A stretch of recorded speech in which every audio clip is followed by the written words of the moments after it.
Because you're the first pastor I've interviewed on a murder case, and you can't even tell me the truth. So how am I supposed to have faith? You're disappointing me about God right now. I'm talking to a pastor that can't even tell me the truth. Help my faith. There's a God.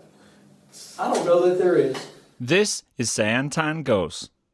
In June 2017, 911 got a call from Amanda and Wayne Harris. They said they'd made a citizen's arrest of Amanda's ex-husband, local pastor Sayantan Goes, for trespassing at their Texas home. The operator told Amanda and Wayne to put down their guns, which they were using to hold Goes.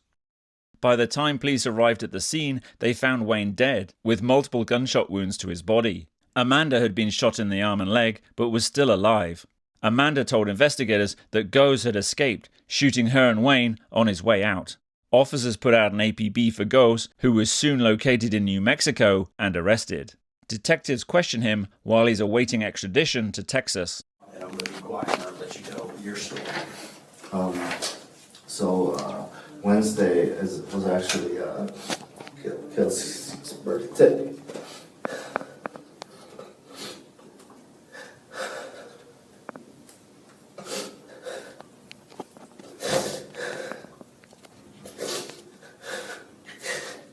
Kelsey's like my daughter. I know, my spiritual daughter. Take a minute, Pastor. Take a minute. Take a second, okay? I understand this is very emotional. And you know what? I am happy and I am glad that I am seeing these emotions from you. Okay? Take a second, settle down. Take a second, take a deep breath and just settle down. Don't try to talk right now, okay? Don't try to talk. Don't try to talk. Just take a minute.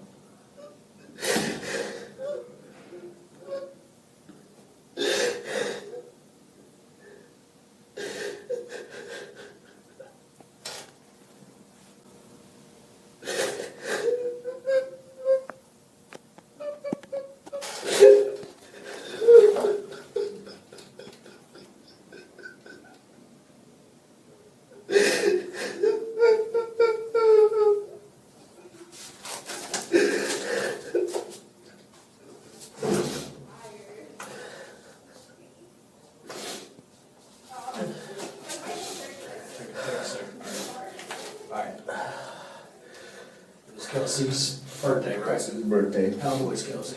How old is Kelsey? And we got her when she was about 6 months old.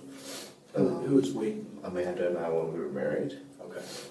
And her mom is Amber, and she was a meth addict. And so we were in Iowa and we got her, and I still remember.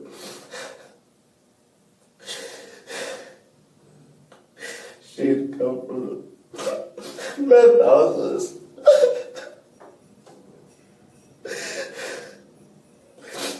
Amber used to take her to meth houses in Michigan.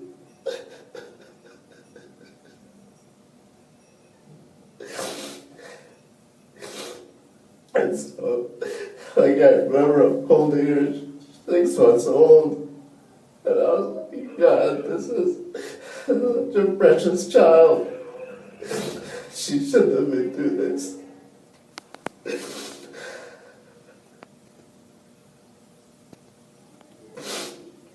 And we had her, and I feel like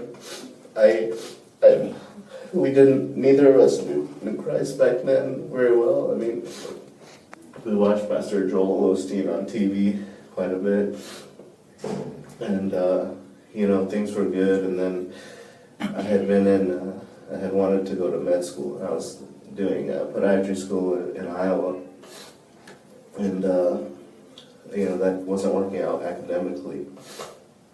And Amanda was frustrated. We had sold the house. She came down to Houston, and I still stayed up in Iowa because I wanted to switch to like the MBA program at Iowa State. And I felt like it would be good for her to do something similar as well, and undergrad business, fashion.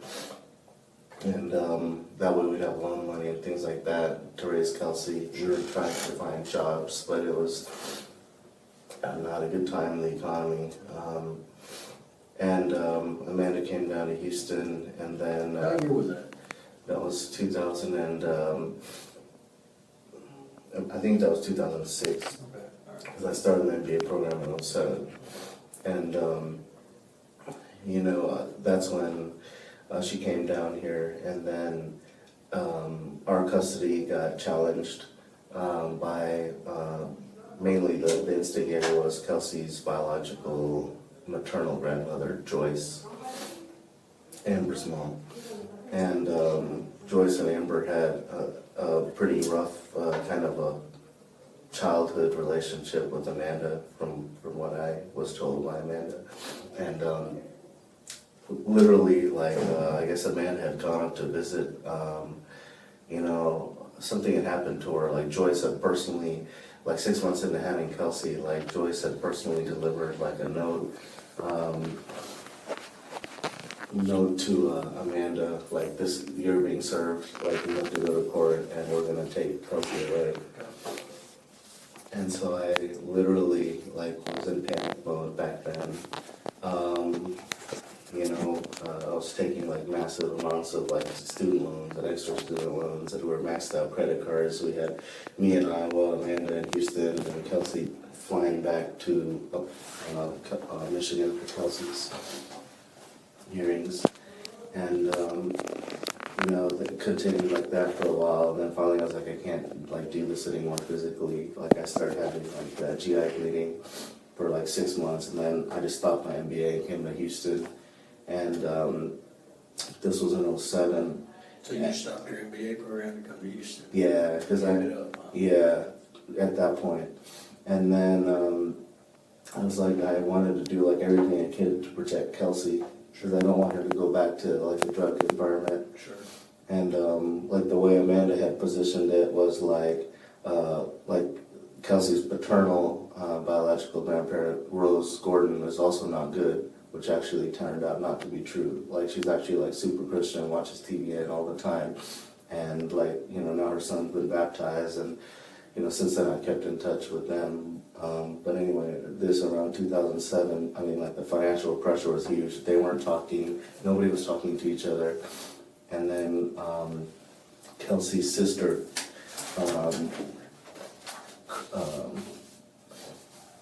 Kaylee, was with another fellow named Phil Duckham. And he, he was a county commissioner in Jackson, Michigan at the time. And so he was able to get Kaylee out first, and then get Kelsey and Carly into like separate homes by working with the judge up there. But he, believed in what he called like a military strategy, which is like, separate all the guardians, kind of keep them in his domain of influence. Sure. And not really have any kind of open communication or relationship, which just wind up fracturing the kids' lives more. And that continued for a while, and so it was always like living in fear, because we always like were thinking like Kelsey's gonna get taken away.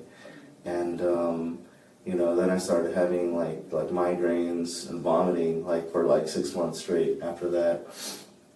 And like I felt like Amanda was not cooperating. Like she, like I told her before I came down from Iowa that, like we have to protect our student loans. Like this is like the only way that we can protect Kelsey. When you say protect student loan, you mean pay them? No, like What is protect? keep them and keep going to school, because we were both enrolled in programs like at U of H Clear Lake.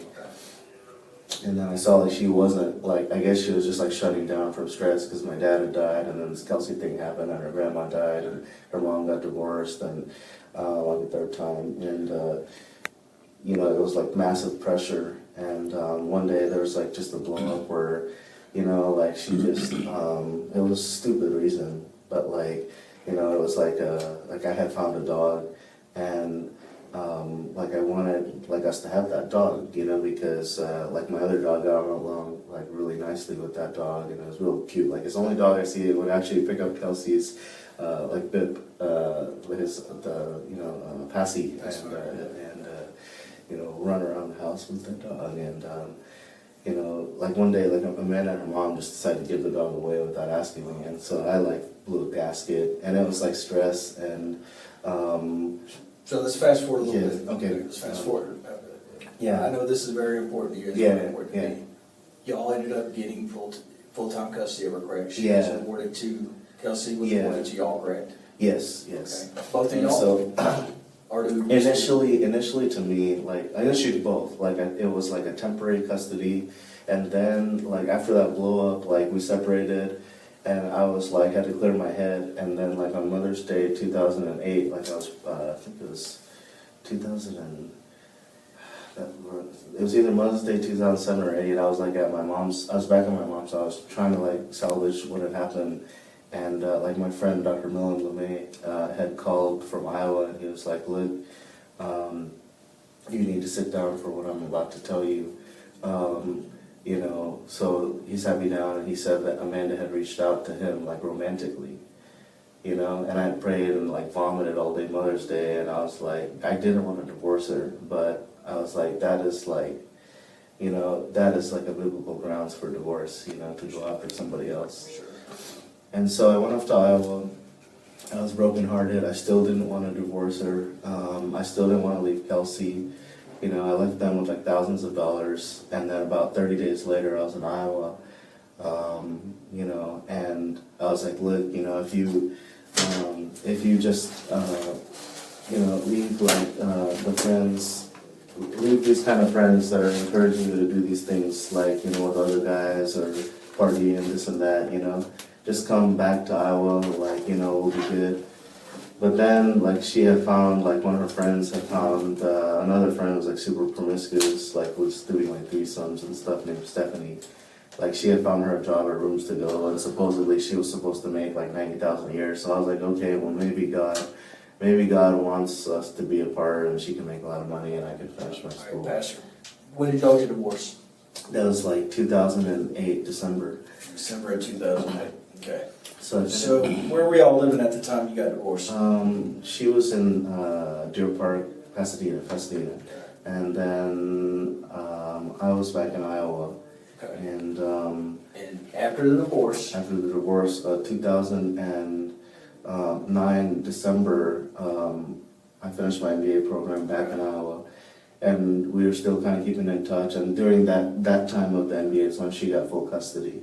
So I was happy for her. I was like, you know, of Chelsea. Of Kelsey. Oh, Yeah. Kelsey, I'm sorry. Right, yeah. And so then I was like, look, you know, I finished my MBA program. I still love you. I still love Kelsey. You know, I had found like a John Osteen devotional, and Amanda had stuffed like a picture of Kelsey, and when I had opened it in Iowa, like it fell out, and I was like crying. I was like, let's work it out. I promise, like, we have to go to church and all this stuff. So I came down December 2009. We moved in together. And then for 3 months, like, we were living together and going to church. And then, like, she just felt like, you know, I just want to date other people, she said, you know. So y'all divorced? So we're divorced already. We're divorced. We were going to come back together, like, you know. Did you want the divorce? No. You didn't want the divorce? No, Okay. no. Did you fight the divorce? I filed it because of that phone call that my friend gave me that she had reached out to him, Okay. Dr. Mellon. You filed for divorce? After, Okay. And then I also wanted to get back together after that, you know. Okay. All right, so let's fast forward a little bit, okay? Did she move to Tomball?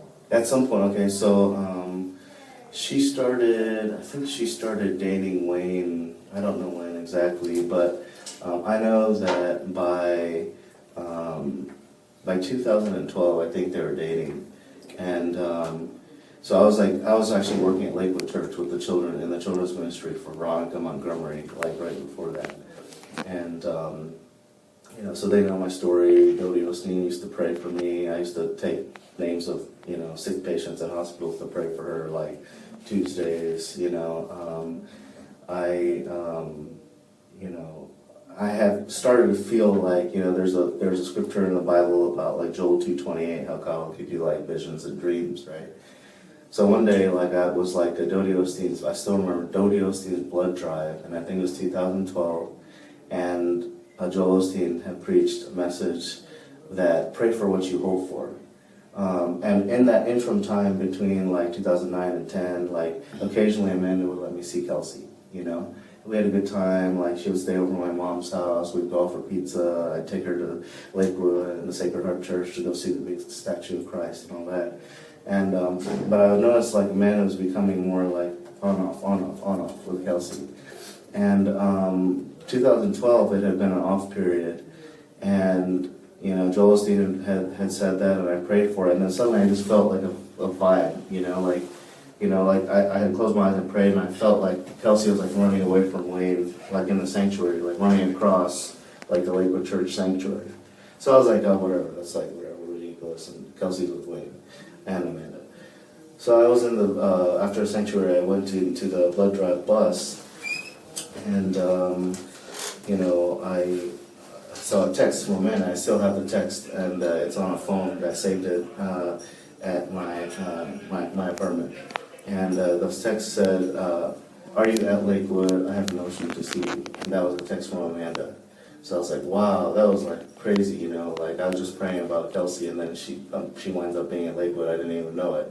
And I was like actually like joking around with like this other grandma lady on the bus, on the blood drive bus, about how tough marriage is.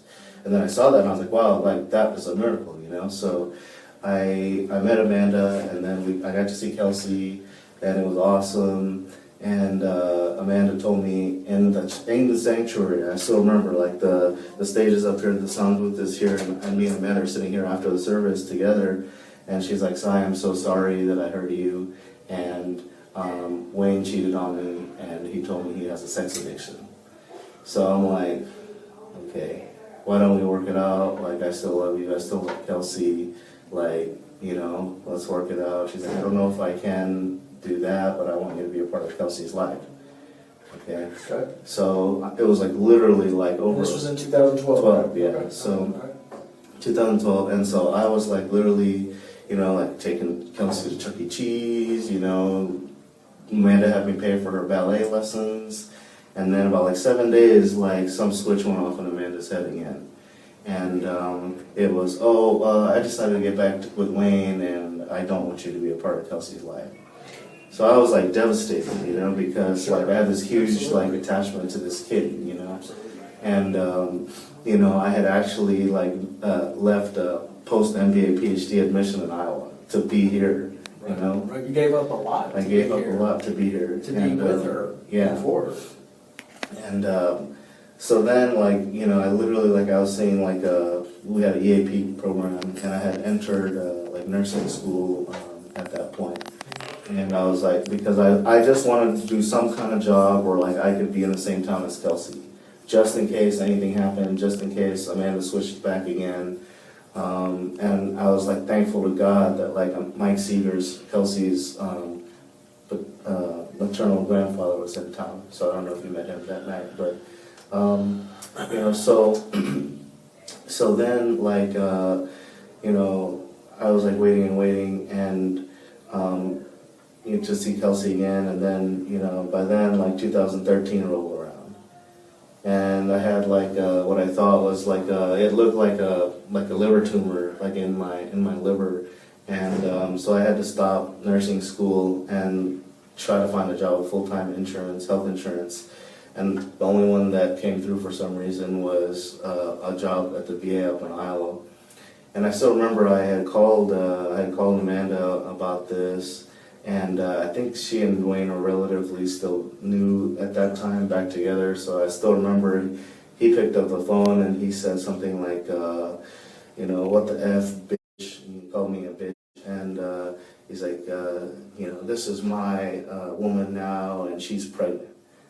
And I was like, that's odd. So like I kept in touch with Amanda's dad and stuff. And I started back keeping in touch with Rose Gordon, the paternal grandma, like back in around 2010, because I was seeing like a lot of instability. and I was like, okay, you know, Amanda had told me like. Pastor, let's. I know there's a lot of history here. Sure, you know. sure, almost there. You know where Yeah. we came from. Sure, We came all the way yeah. from Lake City, Sure. that history is important Sure. to you understanding. Sure. A lot of emotions there, a lot of why you did things for gifts and, Right. and birthdays, Right. and you love this girl. Yes. You love Kelsey. Yes. Yes. Let's fast forward a little bit to. Okay. What about, did you go to their house about a month ago, maybe 3 weeks ago, when the police were called? Tell me about that. There's no police calls at that time that I was aware of. Like I had. Did you show up at their house recently? And I don't mean prior to the incident took place. Maybe, I don't know if it was 3 weeks ago. It might have been a Whenever it was. I never because the interacted police with contacted with you, correct? No. The police No, never no. made contact with you by phone No, I had, no, or by person? not in person, no. Okay, but did you come to their house? I dropped off some books for part of our financial ministry, and so I was hoping that everybody could like get along at some point, because I'd also been like a couple Christmases ago to drop presents, and like Wayne's historic response is like, "Get the f out of my house, like, you know, I'll kill you," or something like that. That's his like typical. Did you try to explain to him?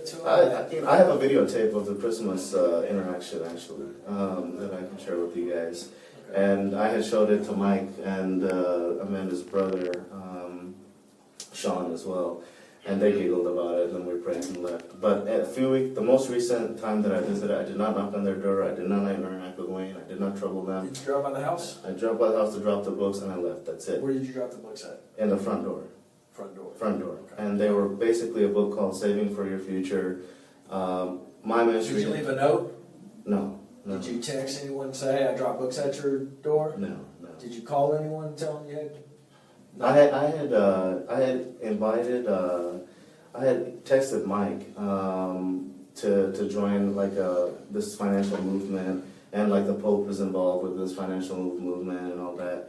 And I had hoped actually to pick up like a insurance license, and then to build a team and to support my ministry with the income and all that. So nobody mentioned that was a problem. I didn't see it as a problem. You know, I noticed that they had a for sale sign. If anything, I thought that would help them if they're struggling financially and they need to sell the home.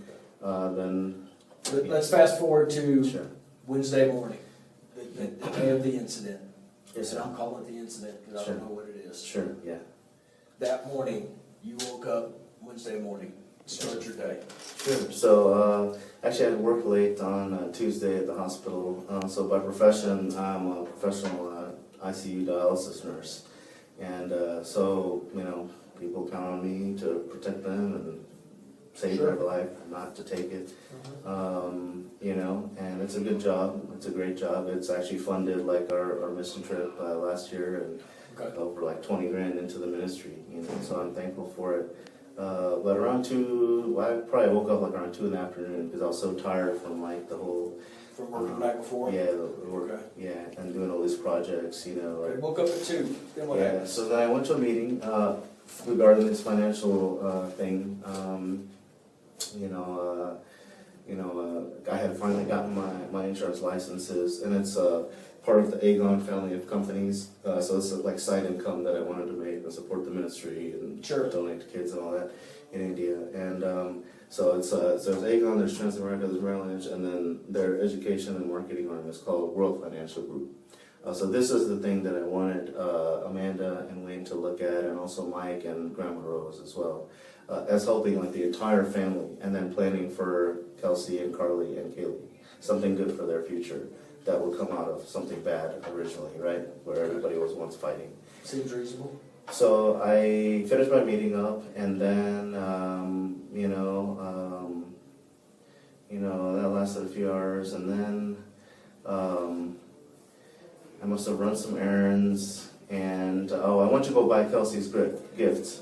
So I went Where'd you buy those gifts at? Lifeway Christian bookstore off Highway 59, right near Houston Baptist University. What's it called? Lifeway Christian. Life Weight? Lifeway, Way, W-A. Oh, Way, okay. Yeah. And so I was like, what can I get Kelsey? What can I get Kelsey? What'd you end up getting? I got her 4 Christian music CDs by female vocalists that play on our ministry station as a stream, Christian music stream. Okay. And it was like Francesca Battistelli, Natalie Grant, Carrie Job, and I think the other one was Laura Story, but I forgot the 4th one. And then I also got her Jesus Calling by Sarah Young devotional, because that's like a fantastic devotional for adults, and so I thought Kelsey would enjoy it, and I got her card. Is that the book you're talking about, the devotional? Yeah, yeah. You got her, or is that something else? That's because you got a book, and you said, what did you write in the book? Do you remember? To Kelsey from Pastor Si. To Kelsey from Pastor Si. Yeah, and then I had a hard time finding the card, like a good card, because I mean, like in my mind, she's like always like been deprived of, you know, her grandma Rose, her grandpa Brad, her biological father Sean Charles, who finally got off drugs and baptized, which was a good thing, I think. You know, and until very recently, where I kept badgering Mike and Rose, you have to let Carly talk to Kelsey. It's the right thing. It's sibling visitation rights. All right. So you bought the gifts, yeah, Pastor. bought the gifts, yeah. Then what happened? So So you woke up at 2. It took a couple hours for shopping or the meeting. Then you went shopping. What time were we at this point? Evening. That I don't remember. What time did you? Let me ask you this: what time did you decide to leave that area and come down to Lake City? Right after the Lifeway bookstore. You know, I went down there, and then I went to a CVS, and you know, I went to was it a CVS or a Walgreens? I went to a Burger King and I think a Burger King, and then the CVS or Walgreens right there. It's right next to it. It's right near like Maple Leaf. You know, whatever pharmacy is next to the BurgerKing right there, near their main intersection of their home. Maple Leaf is in Lake City. Lake City. I bet it's Friendswood. Or was it Friendswood? No, it's going to be May. Is it going to be Barry and Maine? That's CVS. There ain't no Burger King over there. Is there? Brand new one. You're kidding me. It's right at the Bay Area. Okay. Like See, I didn't even know that. Yeah. Oh. And You got Walgreens, CVS. and Yeah, brand that new. was that there. Okay, all right, Okay. good. And so So you go there. Did you get something to eat? yeah. What you got Burger King? Yeah. Okay. Did you go into Walgreens or CVS right there? Yeah. What'd you get at CVS? There I got the pink bag that the gifts were in, and like the paper to wrap the gifts. Yeah. Okay, or the tissue paper? Yeah. Okay, all right. So I'm assuming you get in the car, put the presents in the car, Yeah. wrap it and all that Yeah. stuff. Then you go towards her house, is that correct? Yeah. Okay. So then I was like, I was like, okay, I doubt anything's gonna happen. I doubt Wayne is gonna hurt me. Let me ask you this. Why would you think that at this point? You're bringing a gift. Mm-hmm. I mean, you haven't been, because you haven't told me that you've been confrontational with Wayne or anyone else up to this point. I've always tried to. Why have the peace. first thing is you're thinking is, I think something's going to happen? Well, I don't think something's going to happen. Well, I was like, I doubt something will happen, but just in case, let me just protect myself, so. But yeah. My question to you is why would you think something's going to Yeah. happen? You got to help me paint that picture for Yes, yourself. Why would you because, think I felt like there's two possibilities. I felt like, why would they keep Kelsey from her relatives all these years? Why would they keep her from me when she adored me and begged for me at one point? Why are they doing this to her? Are they abusers? Is what's going through my head. Yeah, but my question to you at that point is, she is care, custody, control caregiver Sure. for that child, Yeah. not you, right? Right. Okay. Right. And that, let me ask you this, do you think that's, and I'm going to be blunt with you, Yeah. is that any of your business? You're not involved with that child anymore. Maybe they're divorced. Yeah. She's remarried. Yeah. I mean, but. And there's been no history, Yeah. but what I'm trying to get at, Sure. Pastor, is help me understand why you thought, I don't think nothing's going to happen. Yeah. Nothing's happened in the past, right? Right. I mean, they've never been abusive towards you in the past, have they? Well, when I showed up at Christmas, like a couple of years ago, yeah, with presents, that was on the video. I can show. Well, okay. Let me ask you this: short of verbal abuse, have they ever been physically abusive with you? No. Okay. Me neither. And you know, so there's been no physical abuse in the past Right.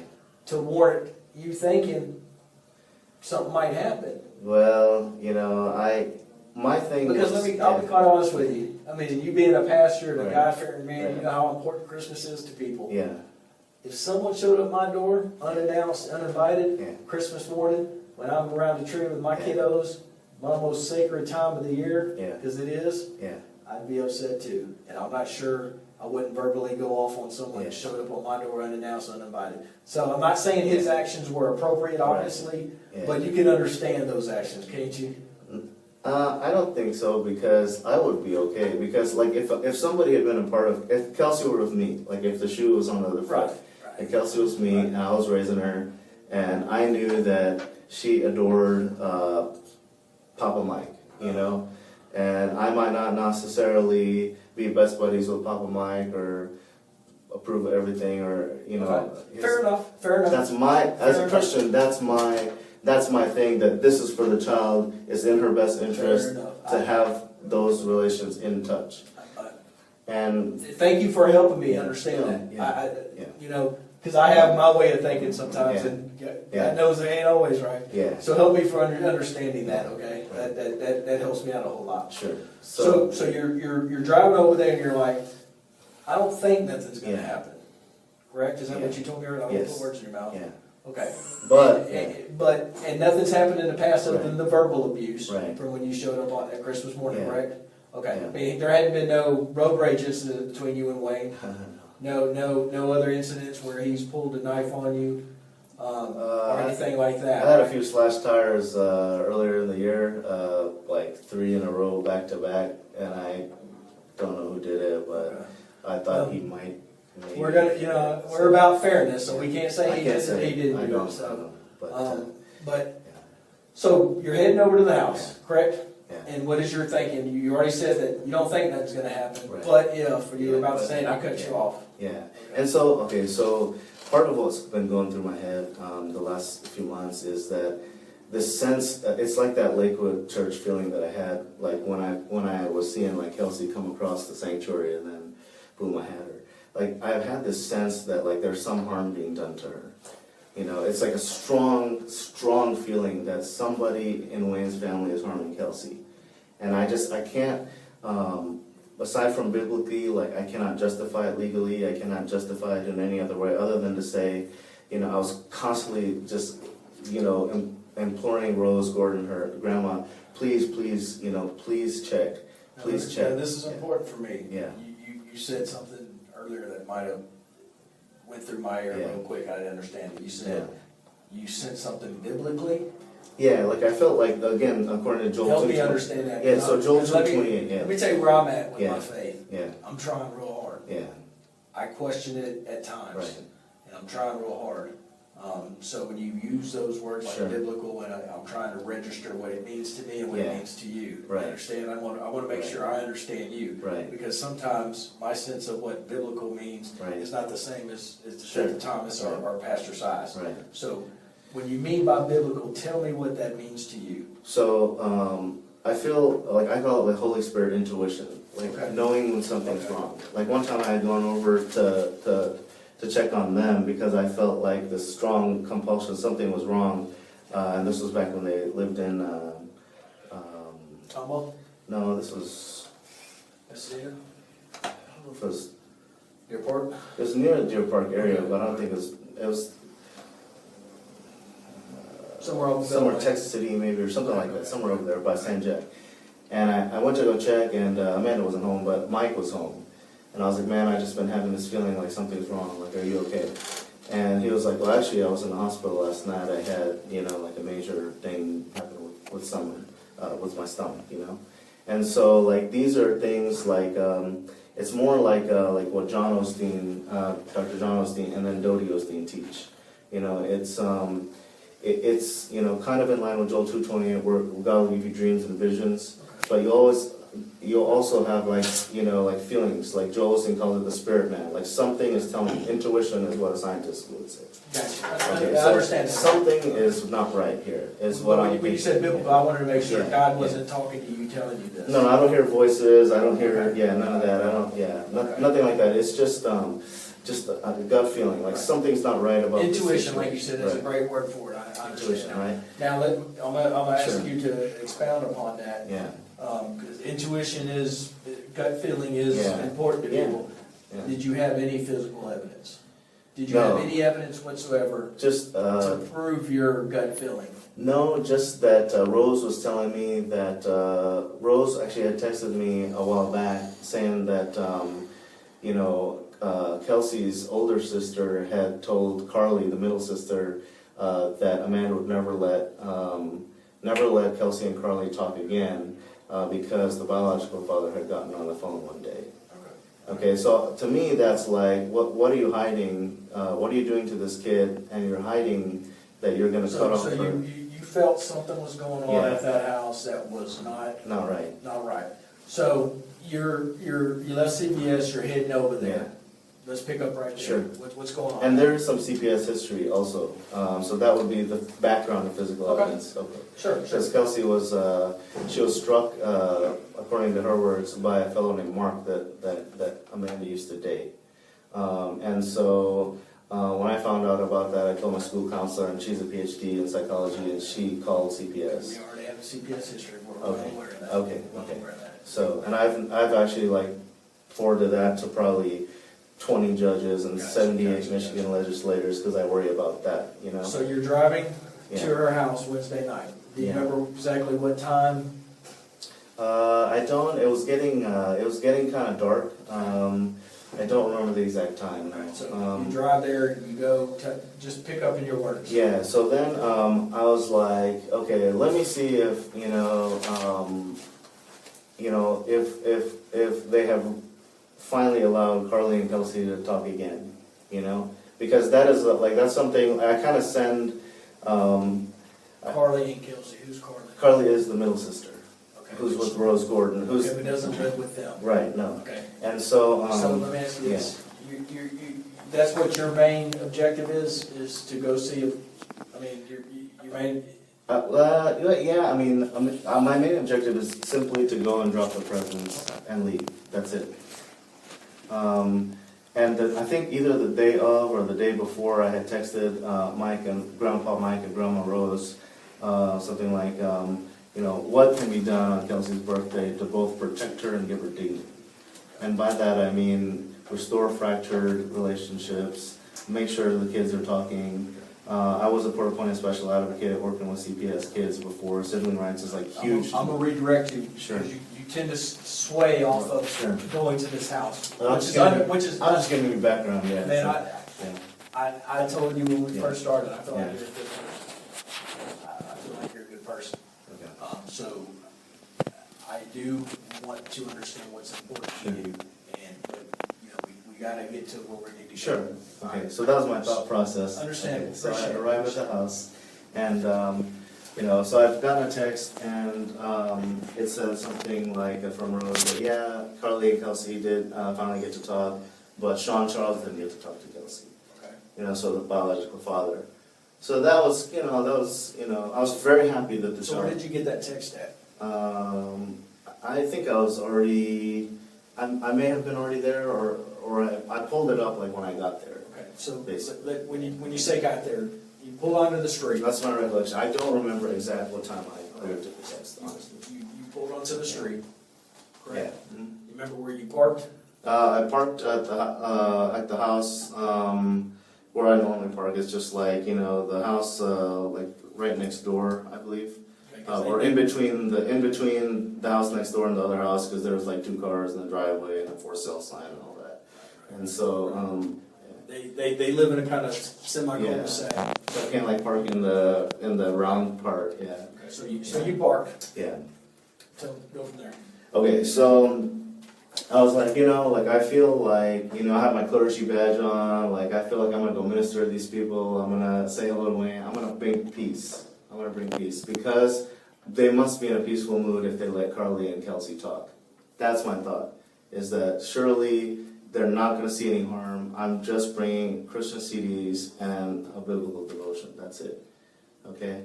And so I knock on the door, and I had picked up some boxes that somebody else left, so I was like, okay, I was going to knock on the door and just give them to Wayne or Amanda or whoever answered and be like, hey, happy birthday.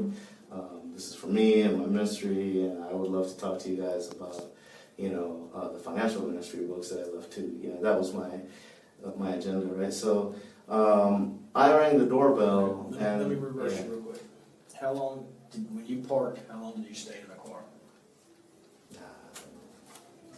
Was it, you pull up, stop, get out? It wasn't too long, yeah. Or did you go park and stop? It wasn't too long. I mean, I don't know how long. I was there, but I saw some neighbors like sitting there on the porch. Okay. I just kind of nodded to them. Gotcha. I had the pink, I had the pink bag in my hand, and so when I rang the doorbell, I mean, immediately Wayne answered, and he's like, get on the fucking ground, get on the floor, and like he had a gun pointed at me. So like my heart was like pounding, I felt like I was on a heart attack because I didn't expect that. I didn't go for that. I didn't want to do any harm. I had presents in my hand. He's like, put the fucking boxes down, get on your knees, and then suddenly like, I was like, oh my God, like I'm dropping presents for Kelsey's birthday, like put the gun away. And then Amanda suddenly drove up with two kids in the car, and Kelsey was one of them, I believe, and then the other kid, I don't know, but Amanda like rushed out the door with a gun cocked at me. She's like, get on your knees, get on your knees. I'm like, what are you guys doing, Like, what the heck are you guys doing? Like, I'm here to drop presents, that's it. I wasn't showing a weapon, I wasn't doing anything, I wasn't threatening them, I had zero intention of doing any harm. Zero. So then, like, Wayne's like, oh, I'm tired of you harassing our family. I'm like, how am I harassing your family, dude? Like, I'm not doing anything to you, I'm bringing you presents. I wanted to see Kelsey, that's all. You had told me, Wayne, that you would let me see her. I have tape recording of that also. From years ago. He's like, no, I didn't say that. I said, I do have that recording, Wayne. Like, just relax, Get on your knees, So he's like screaming, and I'm pleading with him. I'm like, just put the gun away, relax. I'm begging him, Like, put the gun away. And then Amanda, like, called, I guess she called you guys at that point, and she said something like, oh, I'm following up, there's some guy that's been stalking me for like 10 years, and that's her,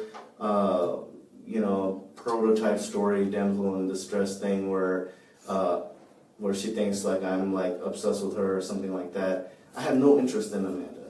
I'm not romantically interested in her, physically interested, or any kind of interest like that. I have one thing that drives my ministry. I created the ministry for Kelsey and her sister, so they have a legacy of serving Christ, and they know they can have a career in Christian music. I wanted to share that with them and the whole family, and Rose and Brad and Sean Charles and whatever. So you're at the doorway. Yeah. She pulls up. She's Yeah. got her gun on you. Yeah. He's got his gun on you. Yeah. She's on Two the phone with, weapons she's on the are phone pointed. with 911. Yeah. You know she's on the phone with 911, right? I figured either that or a police station. Yeah. And then Police station is 911. Yeah. So I wasn't sure if they did an emergency call or not. Okay. They had Okay, I understand. And then Wayne did mention that I talked to a detective, and he said that if you ever come here, we'll make a citizen's arrest on you. And I'm like, okay, like, so put the gun down, So then I was like begging him, like, just let me stand up. And then he like hit me and like put me on the ground, Okay, so you complied with their orders when Yes. they said get on the ground. Yes, yes. Were you on your stomach or were you on your knees? And knees, Okay. yeah. And my hands were in there. Okay. And then I told Amanda, I was like, what are you doing? Like, Now, are you in the front door area? Yeah, it this was time? like, it was like in that front door entrance way. Right. And so Wayne had come on, he was in the entranceway, and then Amanda had drove up here, and she was like right in front of the entranceway. And I'm thinking, like, I'm looking at Wayne and I'm like, man, this is like, this looks like a demonic child molester kind of guy, like, why is he not, why is he so angry that he's like pointing gun and not willing to de-escalate, I'm trying to de-escalate both of them, and then some kid was in the car with Kelsey, and she's like screaming and crying, oh my God, she has a gun. And I'm like, Amanda, calm down, put the gun away, get in the car, drive the kids to where they're not watching all this, this is not right, so I was begging them. And then I got really scared because neither of them were putting the gun down. So I literally started weeping, because I was like, just don't hurt me, don't hurt me, please. And I literally was so scared, my heart was pounding, and I thought I'm a grown man, I thought I was gonna pee my pants, Okay. And so, thank God, finally, the dispatcher told Amanda, put your gun, is he showing a weapon or something like that? And then, Amanda was like, okay, Wayne, they told us to put our guns down. And did Wayne comply with that order? Yeah, so Wayne... So he put his gun down inside? He went somewhere. He went inside, so I don't know if he put his gun down. But Amanda put her gun down. He put his gun down inside. Okay. So, because... Yeah, okay. So at that point... You glossed over this real quick. Amanda put her gun down too, right? She did, at that point, okay. Away from you? Yes, away from you. Away from me. And so at this point, there are no guns visible, correct? No guns visible. Okay, right. All right. So I'm like, thank you, Jesus. I'm going to go home. I'm just gonna just get up slowly and just apologize and say, look, I'm gonna step out. I'm gonna step right there to the next driveway. Help me understand this. Wayne put his gun up inside. Yeah. Correct? Yeah. All right. Yeah. And the reason why I know that, yeah, is because that's where we found the gun. Okay. Inside. Okay. But what I also know is that Wayne turned his back on you and went and put his gun inside. Yeah. So Wayne didn't feel you were a threat at that point. And I thought they were not going to be a threat at that point. Okay. So Wayne puts his gun up. Yes. No weapon. Yes. She puts her gun down, correct? Yes. Her dispatch, put your gun down. Yes. Okay. So at this moment, we got nobody with guns, correct? Right. Okay. Okay. I want to make sure we're on the same playing Yes. field. Okay. Yes. At that point, no one can shoot anyone. Correct. At all, because there are no guns present. No guns visible. No guns pointing at you. Right. Okay. Right. So no, I'm not. I don't want to put words in your mouth, but there's no guns pointing at you. I wasn't Pastor side. I wasn't pointing a gun at anyone either. So I thought I was safe now. I thought I was safe. So I was like, I got up slowly and I was like, look guys, I'm just going to I'm just gonna go to the driveway next door and I'm gonna stay there. Okay? Did you tell them that? Yes, and I had my hands up in the air. Okay. Okay? Right. As soon as I got up and stepped towards the garage door, Amanda went back to her gun, picked it up, and then Wayne came like charging at me. So I thought he had his gun at that point. Okay, he charged at me, he attacked me, he hit me, and Kelsey was watching this whole thing. Okay, and I hope that Kelsey saw enough to where she told you, I did not strike them, I did not hit them, I didn't instigate any kind of... Pastor Sal, I'm gonna kind of shut you down a little bit, okay? Right. Because we have a little better than 2 kids witnessing it, okay? Okay. We also have video from the house that's catty corner Next door, who recently got video cameras installed. Right. It's very good video. Okay. And I'm going to challenge you to the fact that Amanda picked her gun up. I'm going to challenge you to that fact. Okay? She had it though in her hand pointing at me. I'm going to challenge you that I've seen the video. I would ask that you watch it again because when so I was like right here at near to to Wayne's vehicle, I guess, and about to leave to the next apartment. I mean the next home, and I saw the guy. It looked like he was like popping in and out, the neighbor. So Wayne came at me and he attacked me and struck me. So I thought, and Amanda was pointing the gun at me. With a closed fist? I saw his hand go up and I thought he had a gun. I had no idea whether he had a gun or not. I thought he still did. I thought he pulled some trick where he might have like put it in his back pocket or something, okay? So at that point, like, I yelled out, I don't know if you heard the dispatch call yet, but I yelled out that they're assaulting me. And Amanda was like pointing her weapon at me, okay? And at that point, I was scared because I thought both of them have guns, and now he's striking me physically, and he's actually going to kill me. So at that point, I pulled the gun that I had, and I fired. And then, like, when he went down, like, then it was like, then I didn't want to shoot her, I didn't want to hurt her, but I did fire in that direction because I saw she had a gun. And the reason I know she had a gun is because after she, my magazine ran out, and then she was screaming, and she like ran back in the house, and I saw a gun right there. I will give you the benefit of the doubt that you thought maybe he had a gun, maybe he put it in his smaller bag. He went inside and put his gun up. Okay. Now, he turned his back on you. Yeah. You might have looked away and not saw him put the gun down. I didn't see it. I'm going to give you the benefit of the doubt, Pastor Si, that you still thought maybe he had a gun and it was in his hand when he came to hit you. Yes. Okay. I will say this, even if he had the gun in his hand and he was going to hit you with a gun in his hand, that's, we're not talking about like this, shooting to kill. But it could be the next step because there's It could two be. guns, you know. Well, so I had no reason to believe that they let were me challenge you again, Pastor Si, because video is clear. Yeah. All right. When the dispatcher told her to put that gun down, Yeah. she went and put that gun down. Yeah, but you know where she put it? Hold on. Yeah. We're not going to play semantics here. Sure. All right. We got dead people. We're Yes, not going to play games. Yes, sir. All right. I've given you the benefit of the doubt this entire time. Yes, sir. All right. She didn't pick that gun up again. I've watched the video, and about 12 other detectives have watched that video. I was watching it. She had to because she put the gun down near the front door, and then she picked it back up when I got up to get over, and then she was pointing at me when Wayne jumped on me.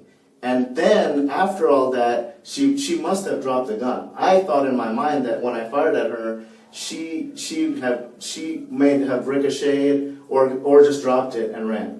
But the gun was over here. But first it was here. So there has to be some video that shows that she kneeled down by the front door and then the gun wound up there. And I didn't touch that gun. Okay. So I didn't want it to happen like that. That's the last thing I wanted is for kids to see that, for someone to get shot, for my ministry and my job to be destroyed by this. Okay. Well, I can wholeheartedly understand that. Yeah. Okay. All right. So when you get to the gun, you say you shot Wayne. Yeah. Okay. Then what did you do? For starters, go back. Where was your gun at on you this whole time? In my pants. In your pants. Yes, sir. The front of your pants. Yes, sir. Okay. And small in your, Yes, sir. your waistline. Yes, sir. Okay.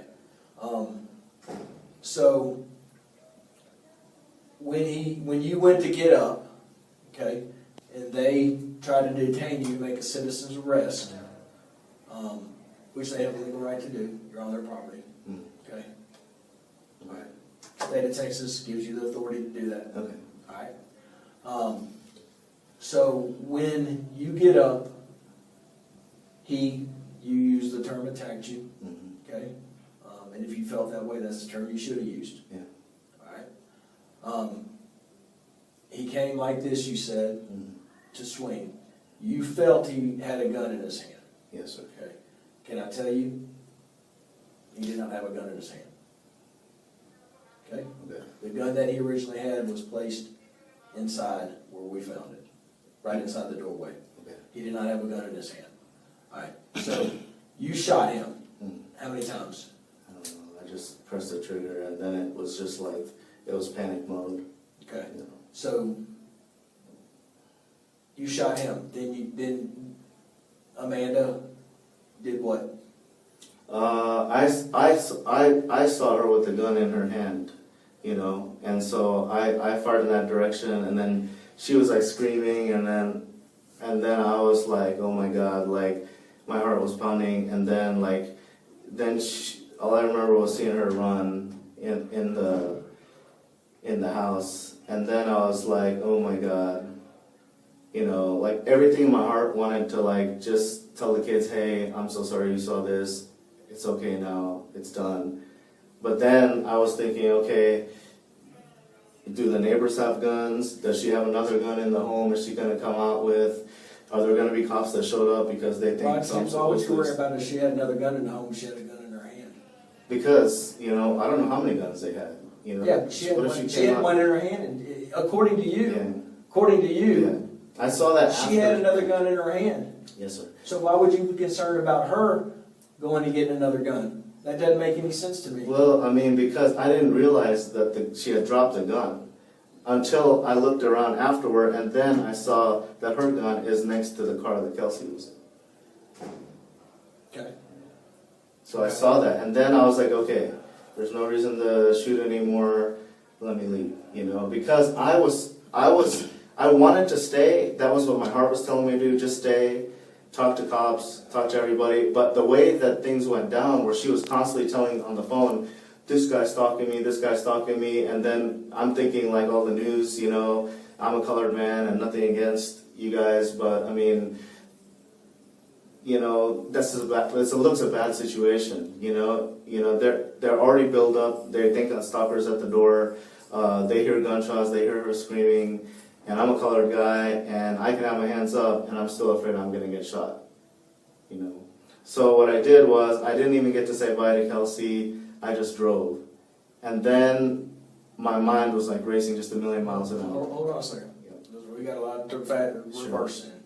Okay. When you left after the shooting, Yeah.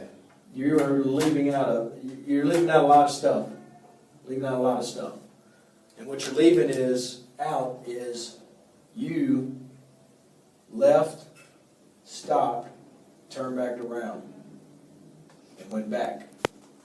What did you do when you went back? I don't remember. Would you like me to tell you? Yes. No, I want you to remember. I don't remember what's happening. I want you to remember. You've been pretty specific about the stuff that benefited you. You've been pretty clear on everything that benefits Pastor Si. Give me something that you did that you know damn well you shouldn't have done after he was shot, laying on that ground. What'd you do when you went back?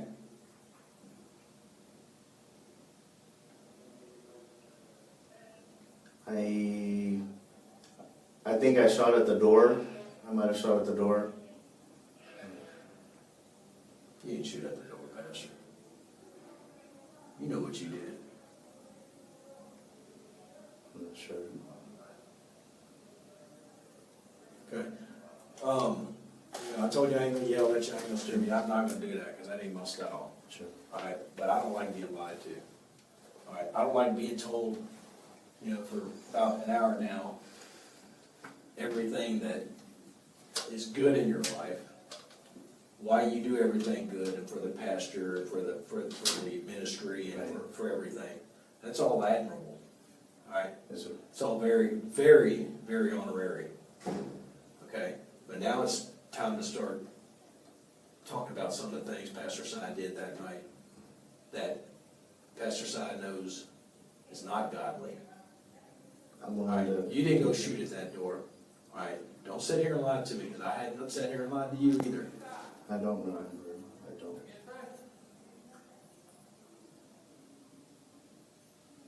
Okay? You do know autopsies take place. You know how those work, right? Yes, sir. Okay. You know what the autopsy says? What's that?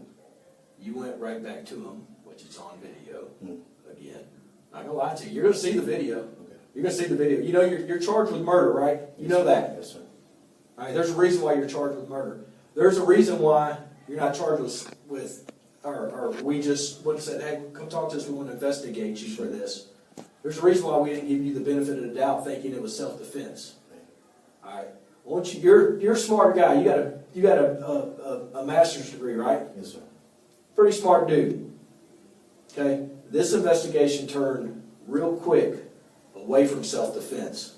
real quick, based on a few things. The stifling marks, you know what stifling is? No. When a gun is so close to somebody's skin, okay, that leaves gunpowder residue. Alright? You went over to that man and put 2 bullets in the side of his head after you originally shot him. Yes, you did. Those, Pastor Si? It wasn't at the same time? Pastor Si? I let you sit here and rumble for a long time. Okay, there's 2 gunshot wounds. The gun was close to his head, actually his right forehead. There's 2 gunshot wounds with stiflings to it. The only way it's scientifically possible to get stifling marks on a person's skin is if the gun is against the skin or within a couple of inches in perimeter. Alright? That's why you're not sitting here giving the benefit of the doubt that this is self-defense. Okay. Alright? Because self-defense, bam, bam, oh shit, I'm out of here, I'm taking off running. Okay.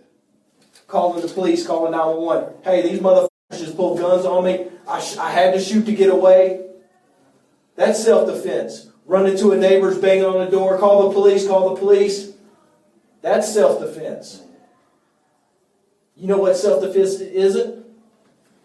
You going and standing over Amanda and acting like you're going to shoot her again or trying to shoot her again and the gun dry stunning. Do you remember that? No. You did that. Now, I don't know if it was anger, and I don't know what got into you at the time, but that ain't self-defense when you go back to Amanda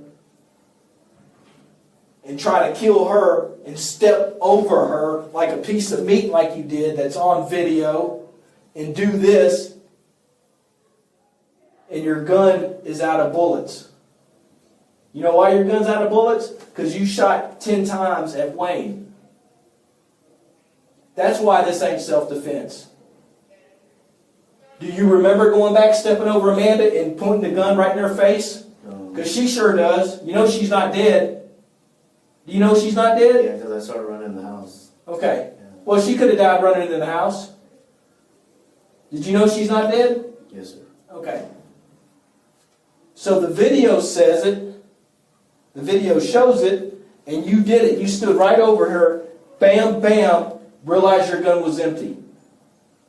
Now, I don't know why you did that. I have a good feeling it's because of the anger. I'm going to get you, bitch. I was in panic mode because I just saw her with the gun. So I was thinking that, like, at that point, it's either like me or them, you know? I didn't want this to happen. I agree. Who the hell wants this to happen? No shit. I know you didn't want this to happen. But it happened. And the way it happened was you emptied a whole round, 10 rounds of bullets into Wayne 7 times, into Amanda 2 times, and you missed 1 round. Was she injured? Was who injured? Amanda. Yes, she's fucking injured. You shot her twice. I didn't realize that. Yeah, you shot her twice. She's still in the fucking hospital.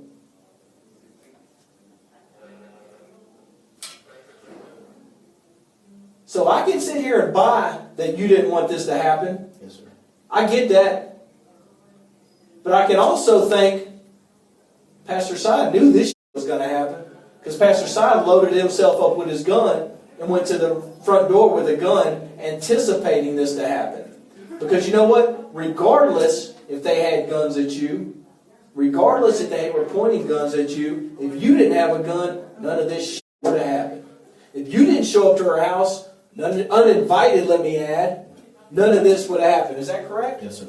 All right. You know, in the state of Texas, people can, on private property, point guns at others. It's called the Castle Act. I didn't know that. Yes, sir. And I have every right in the world to. It's called the Castle Doctrine. That gives you the authority on your own property to point guns at people and protect your property. It even enhances it at nighttime. Okay? Alright, so, I get you didn't want this to happen. I understand that. I wholeheartedly believe you didn't want this to happen. Even on the... But hold on. Hold on. He turned around, and on that audio, on the 911 call, we hear her say, Wayne, put your gun down. Yeah. Dispatch is telling us to put our guns down. He, right then and there, turns back into the house, correct? Okay? He put his gun down. Alright? So you know he wasn't a threat to you at that time. But afterward, when they came out, she picked it up. She picked hers up from right near the front door. You wanted her to pick that gun up. I did not. She didn't pick that gun up. No, she did pick it up. She did. I 100% guarantee she picked the gun up. I saw it. Otherwise, I would have, nothing would have happened because I wouldn't think there's two guns pointing at me at that point. She picked it up and then she walked backward toward to between the cars. That's where her gun was when I left. That was the disaster. I thought everything was clear when the dispatcher gave that order, but they didn't follow that order. That's why I Why thought, didn't you follow the order? Why didn't you stay on your knees? because I was Wait for the scared. police to show up. I was scared. I They didn't have didn't, no guns in their hands. I know, Hold on. Yeah. At that point, nobody had guns. All you had to do, yeah, sit there and wait for the police. yeah. And you know what would happen? You said you'd never been there before, right? I have been there to deliver those blue books. Okay. But you were never spoke to by the police. Right. Okay. What would have happened to you is, had you stayed right there, police would have came up, okay, probably secure everybody in handcuffs so that nobody got shot because there was guns present. You probably would have been released with a criminal trespass warning. Don't come back here no more. Very, very maximum, you'd have been arrested for trespassing, Class B misdemeanor, or written a Class C ticket for trespassing, at the very least. But you know what, Si? I don't think, matter of fact, I know you know he didn't have that gun, because he went right inside. I'm not buying that. But- I'm not buying that. But I know he went inside. But the thing is, that's why I got up. That's why I felt safe. Otherwise, I wouldn't have got up. I tried to walk across the driveway and go to the next driveway. That's when he came running back, and she picked her gun back up and pointed it. I didn't try to grab her gun. My hands were in the air. I told them what I was trying to do. And then he attacked. So if you watch that portion of the video, So it'll show that. Tell me what happened at the very front of the door. In the beginning, that's just that's when I came with the packages, Okay. and that's where she had set her gun. Was there, where did your rosary get broken in? When he pulled it, like I assume he was trying to pull it, like when he was trying to push me down on my knees, and I showed it to him. I picked it up and I showed him. I said, "Look, man, like this is what I'm about. Like it doesn't have to be like this, you know." It doesn't have to be like this.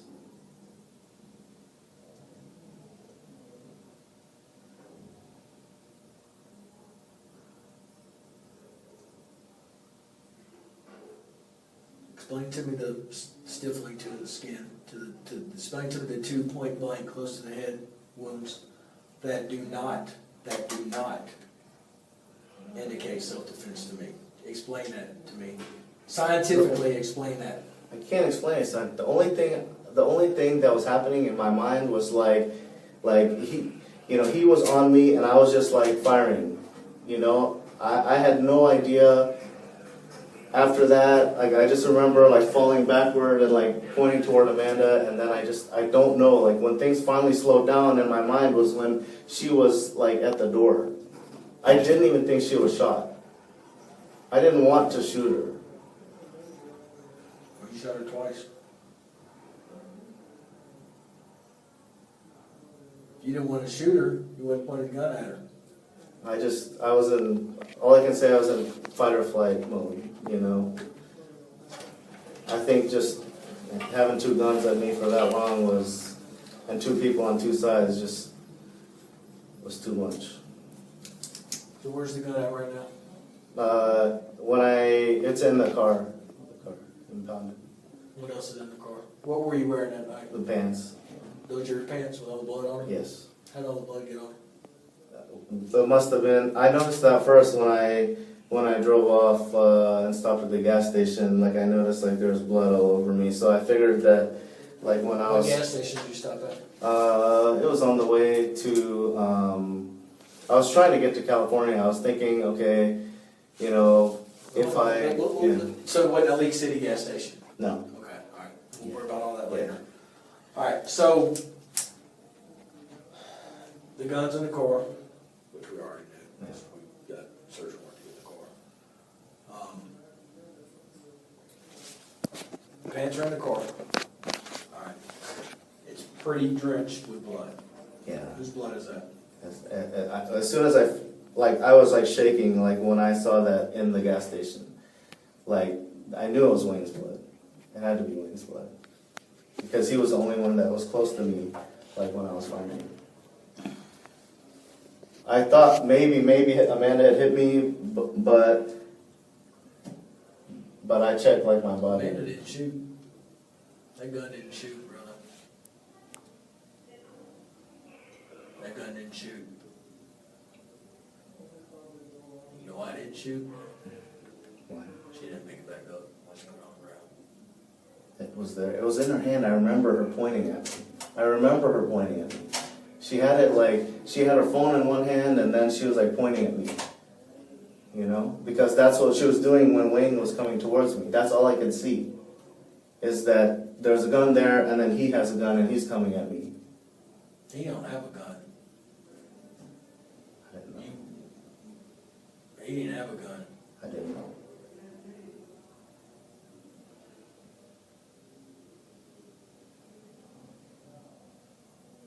Where were you at when you shot him?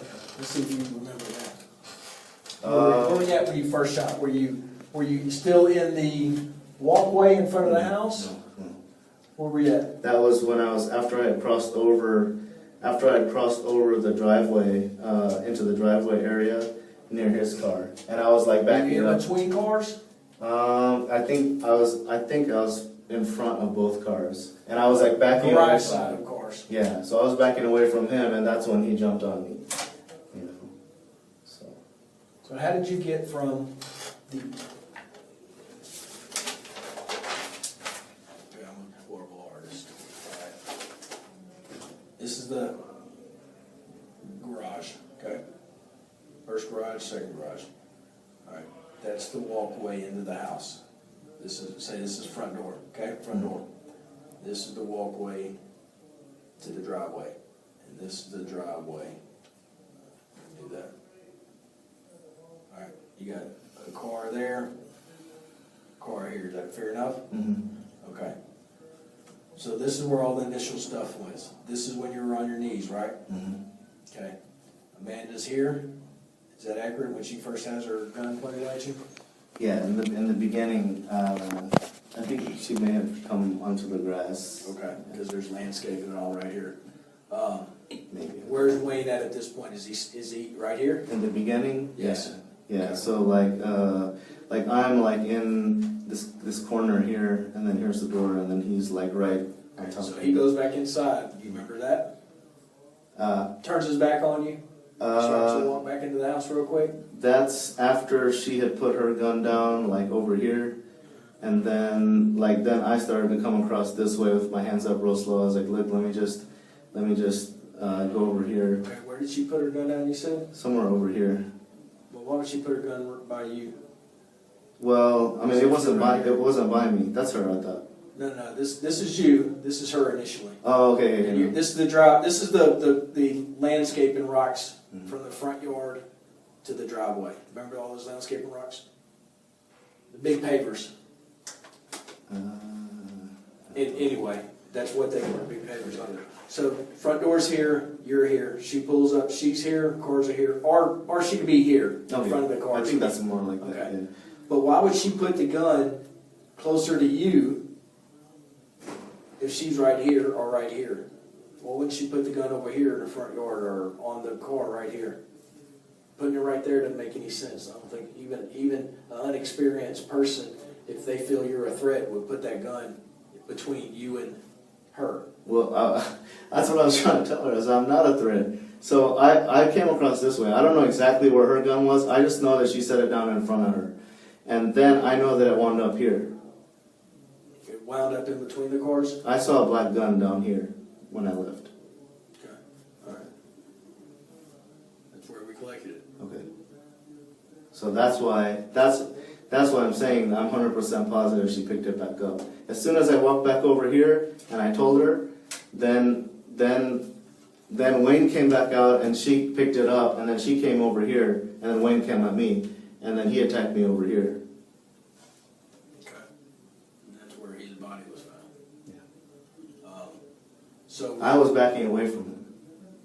well, you were leaving. Yeah, I was You were trying doing to. what he told you not Yeah. to do. Well, I mean, I didn't trust them, so but why should I be there when they have guns and you know? Good question. Yeah. Good question. Yeah. Why'd you show up in the first place? That's what I'm. Unannounced, uninvited. That's You what know, I'm saying. everybody. So you're doing a good job of blaming everybody else, pointing the fingers here. Not blame. It's just a bad situation. It's a horrible situation. A man is dead. Yeah. A woman is shot. Your ex-wife is shot twice. I didn't realize that. You flee. Not only do you flee back home, in fact, you didn't even go home. Yeah. You went and withdrew $300 out of the ATM, Yeah.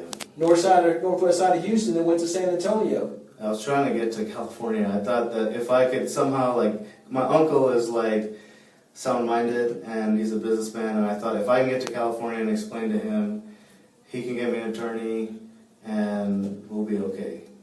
You know, we'll work it out. You know what side we'd have been okay if you just stuck around and Yeah, stayed. that's what my mom said. You're right. You'd have been okay. Yeah. Still have been charged. Yes. At least I would have been able to tell you and not look like a fugitive. That's what the border patrol Yeah, guy and said. not also. look like you are a fugitive. Yes, sir. You fled Yeah. the state of Texas after committing murder. And as I was driving, I was just praying. I was like, man, I hope they can save Wayne in the ICU. I hope they can save Wayne in the ICU. That's impossible, and you knew that was impossible. You know why you knew it was impossible? Because you shot Wayne twice in the head, point blank, to kill that man. At that particular time, all of the problems Wayne posed to you, you dealt with all those problems right then and there. You put the gun to that man's head and shot him directly to his head. We call that an anchor shot, where we're going to make sure we kill somebody, make sure they don't take another breath. And that's what you did to him. Now you tell me why you did that. I don't know. I don't remember shooting Amanda point blank either. Just,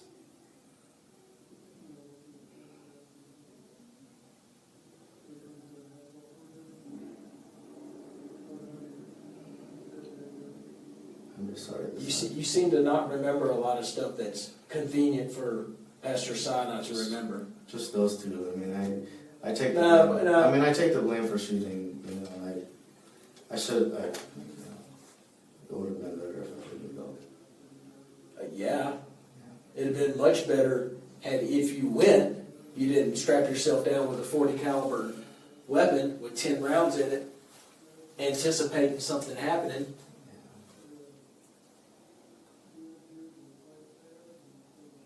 I mean, it's kind of hard to claim self-defense when you take a gun Yeah. to someone's property. No, I just figured in Texas everybody carries. Where did you get that gun from? I bought it like last year. Where at? Gander Mountain in Richmond, Rosenberg. It was like last December or something. November, December.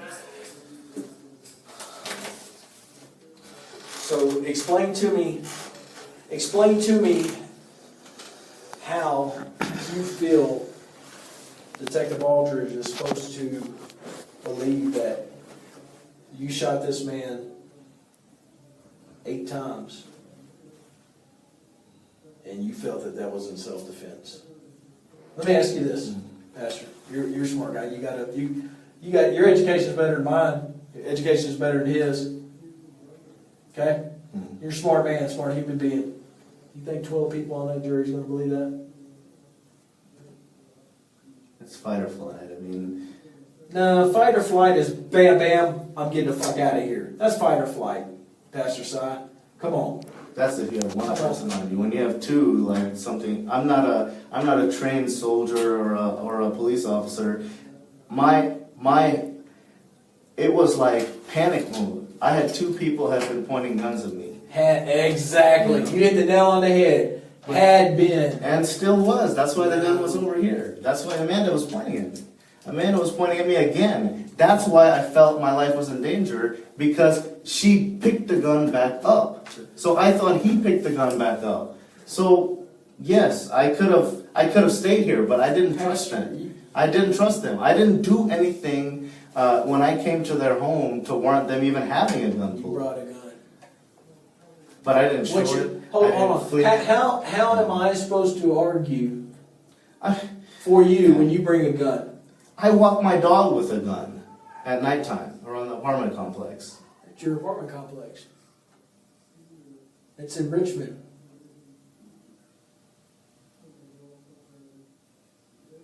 How are you going to argue self-defense on this when you shoot a man 8 times? I didn't count. And two of them point blank to the head. I didn't count them. You went and killed that guy on purpose. No, I didn't. I'm not saying that was your intent going over there. Right. I'm not saying that. No, Right. I want you to understand that. Okay. I'm not saying that's your intent. Yeah. But when I'm saying when the shit hit the fan, it was all, and Pastor Si was going to get his revenge. No revenge. Yes, you were. No revenge. Yeah. No revenge. You were going to deal with him. I wanted to protect myself Tell because me I thought. about that email you sent to Lakewood Church. Which one? The one that they've been forwarding us About what? about killing Wayne. I didn't forward any email to them about killing Yeah, him. you did. No, I didn't. Yeah, you did. That's somebody else doing it, and there's no way I would do that. Happy hunting. What? I wish they took my phone. All right, Yeah. They don't even allow us cell phones back here. Yeah. I showed you. This made the news for several days, right? You know that? My mom said it was on the news. Yeah, a couple of days. So everybody saw your picture. As soon as that happened, Lakewood Church has been forwarding every email that I guess you sent or sent to others, but Happy hunting is what it said? something to that extent. No, I didn't send that. Somebody else must be putting that. Because Once again, Si ain't done nothing. I didn't do that. Once again, Si ain't taking responsibility. No, for I anything. didn't. That's a frame. I did not send an email to them saying I was going to kill Wayne or anything like that. None of the emails I've ever sent Lakewood, including to Dr. Paul Osteen, have been any kind of violent emails. Yeah, Dr. Paul Osteen's secretary emailed me the last time. Help me understand I what sent them an email was we're going to get off there. December. Help me understand. And they said they would pray for Kelsey and Wayne and Jim. Help me understand. If you love Kelsey so much, you knew she was in that car. Mm-hmm. You shot her stepdad 8 times in front of her. You went right next to him after he's laying on the ground, put the gun to the side of his head, pulled the trigger twice, and assassinated that man. I didn't want her. Explain to me how, then you turn around and shoot your ex-wife, her mother, Kelsey's mother. Yeah. Auntie. No, we're going to say mother, because I think she's a mother. That's all she's known her as. The caretaker, correct? Yeah. Sole caretaker, as she can remember. Her mother twice in front of her.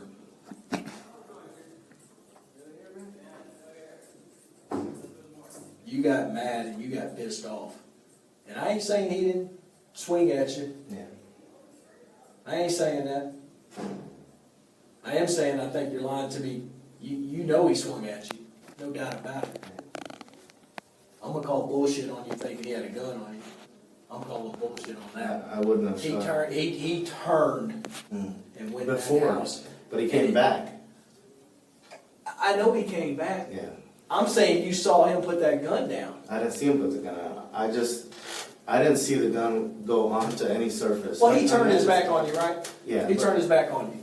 But Wayne is, He turned his back on it you. was sneaky of him to come out with a gun, I thought. So I thought I can't trust him. And as sneaky Well, of hold on, why Amanda. is it sneaky for him to come out with a gun? Answer the door with a gun. Because I'm not posing any threat. I came with presence. That was my only intention. He was warned. He was warned that you were coming there. He knew you were coming there. The neighbor. He said something about the neighbor calling him. Yeah, the neighbor called him. Yeah. But in that, even I thought that they had conditioned the neighbor's mind to think that I'm a stalker and blah blah blah. So. Why'd you pull up right in front of the house? Why'd you pull 2 houses down? It's just more room to park.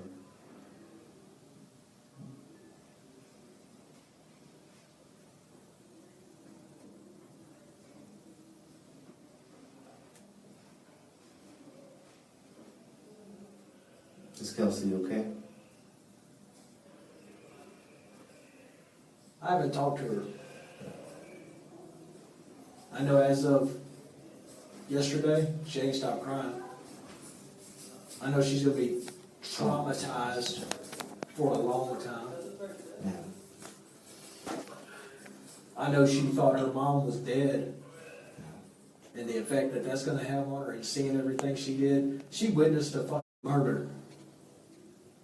And that's what that was. That's what that was. You know when it turned into murder? When you knelt down by that dude and put a gun to his head, hit him twice in the head. Your self-defense bullshit stopped right then and there. It stopped. 0.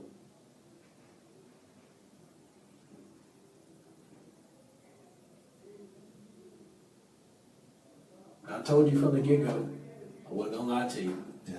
I told you I wasn't gonna yell at you. I told you I wasn't gonna scream at you. I haven't have a. I got a little loud earlier. It's okay. It wasn't personal. I know. I wish I could. Now I'm a God-fearing man. Remember I told you I struggled with my faith? Yeah.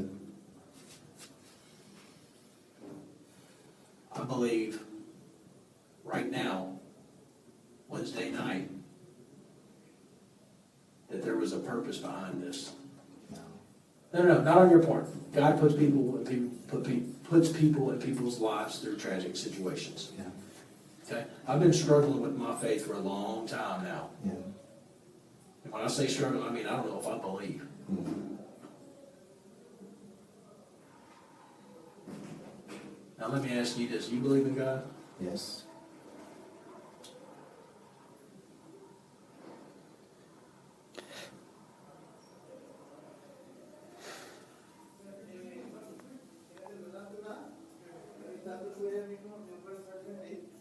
I believe that I believe that people who don't believe in God react violently to God. And through it all, that is what I was in my mind, like when I was kneeling in front of Wayne in the walkway, in my mind, it was like, man, like no kind attempt is working with this guy. No effort to de-escalate, no effort to sit down and talk, no effort to go for coffee in the past, no gift. You showed up at his door. Why should he show any effort? This This is his castle. It's the birthday of the child. You showed up unannounced to his house. But it's a birthday. It was a birthday present. See, that's the problem, Si. That's the problem, Si. You're rationalizing your actions. When everybody else is looking at this, including your mom, because she said it earlier, what the fuck did you go over there for? Yeah. You're rationalizing your actions. I was just. And what happened? You're rationalizing your action. It's everybody else's fault. You haven't looked yourself in the mirror and said, all this shit happened because I fucked up. I was hurting and missing Kelsey, and I just wanted to give her a present. And you were mad. I wasn't mad when I went over. You were mad, that's why you took the gun with you. I ain't saying that I'm not saying you were mad. No, not when I walked up to the door. I had no anger. I was happy because they let Carly talk to Kelsey. I don't mean on the spot, man. Right. I mean about the whole situation.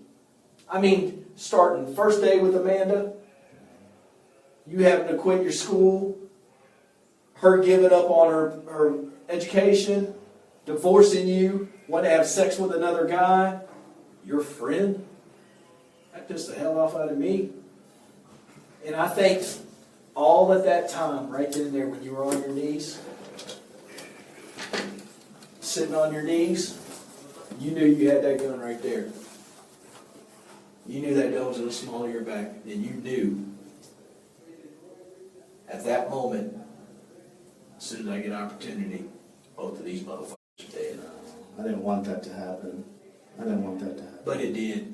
It did. But it did. It did happen. I didn't want it to happen. Of course you did. You don't want to be sitting in this chair. But it happened. When you were sitting there on your knees, you mentioned de-escalate several times. Yes. So you sure the fuck know what de-escalation means. You never de-escalated. I did. I was calm. I had my hands up walking across this way, and I was trying to get to the next yard.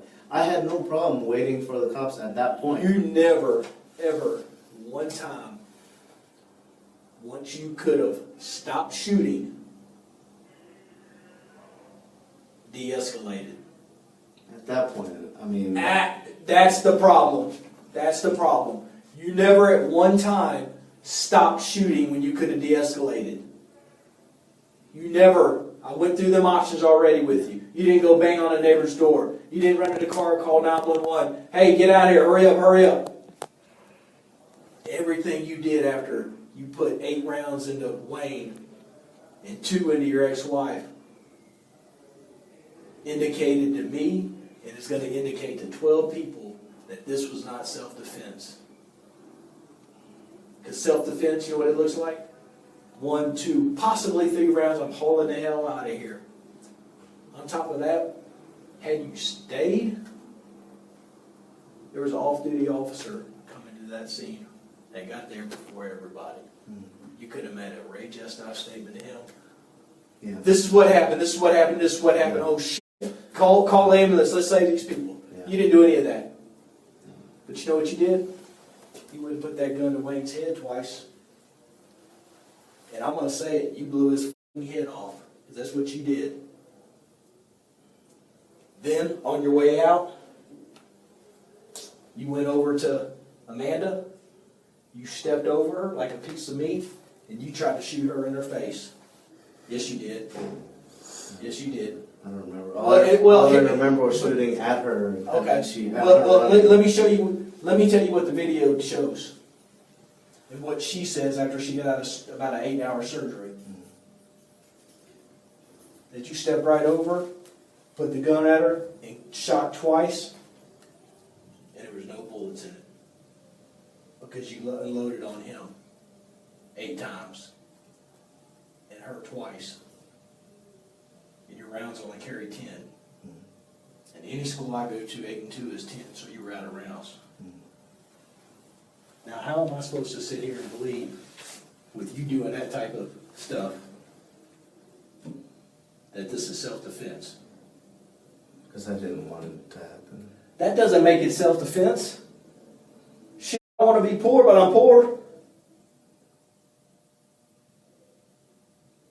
But not what it's a habit. Hold on, Si. But how is somebody supposed to, like, if I'm not trained as a cop, how am I supposed This to? got nothing to do with cop. Hold on. Once I start shooting, see, that's the problem. You're trying to justify your actions by saying I'm not a cop. But you're saying I'm supposed to shoot twice and then know that I shot twice and then go to the. I never said you're supposed to shoot twice. I never said there's a certain amount of time you're supposed to shoot to make this look like self-defense. I'm saying your actions out there on that scene is not self-defense.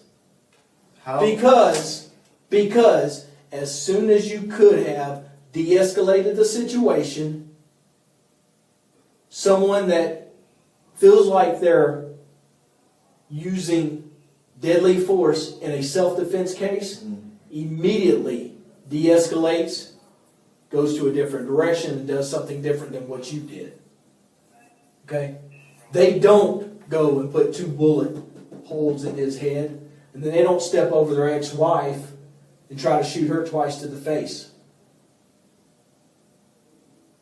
So, I talked about God with you. I talked about it's this type of stuff that I'm not sure if they're, in my faith, I'm sitting here talking to someone who is supposed to be a God-fearing man and believes in the Almighty, and you can't even tell me the truth.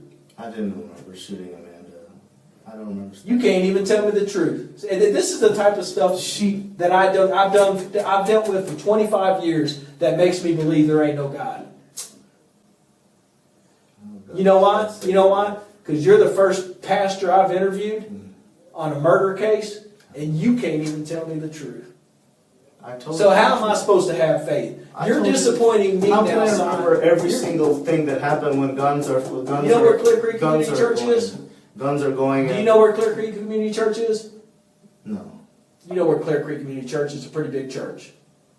Bay Area's church is the only one I passed that I remember. I go to church every Sunday. I take my kid every Sunday. Okay? I want to believe. Yeah. I want to believe. How am I supposed to believe? You're disappointing me, not even about this case. Ain't even about this. You're disappointing me about God right now. I'm talking to a pastor that can't even tell me the truth. I told you everything I remember. Okay? I don't remember standing over her. That had to be just panic. Panic? She's laying on the damn ground. What you mean panic? They both had guns. They had pointed at me. I can't sit here and rationalize. They pointed guns at you prior to them being told to put their guns down, and after, which they and did. After. No, they didn't. She had her gun here. She had her gun here. That's why I felt scared. I had to protect myself. Did you feel scared? Did you feel scared when you went over there and put 2 more bullet holes in his head when he wasn't moving, or did you fear just anger? Tell me what. See if you can tell me that. Help me. I don't remember. Once again, Si don't remember shit that makes Si look bad. I don't remember. You know why you fled? You know why you left? You know why you were wanting to go to California? You know why you were wanting to get the hell out of here? Because you knew you fucked up. You know this wasn't it. Nah, that ain't the whole situation. You started thinking about what you did, that's why you didn't call 911. She had already called 911. She had already called 911. You could have called 911. You should have called 911. I should have. You fled. Everything you did after this, you got to thinking, man, I shot that man 8 times. I went down on my knee and put 2 bullets in his head. I don't remember that. All I remember was driving in New Mexico hoping that he could get to ICU and get treated. I didn't even realize I shot her. I thought I had missed her, and then she ran into the door, and then I was glad. It was over.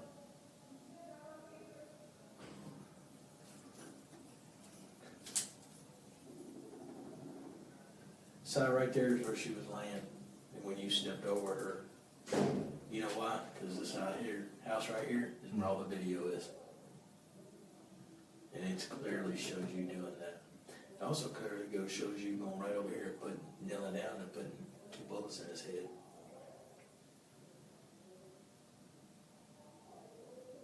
You know what's ironic about all this? This house here didn't even have video about 2 weeks ago.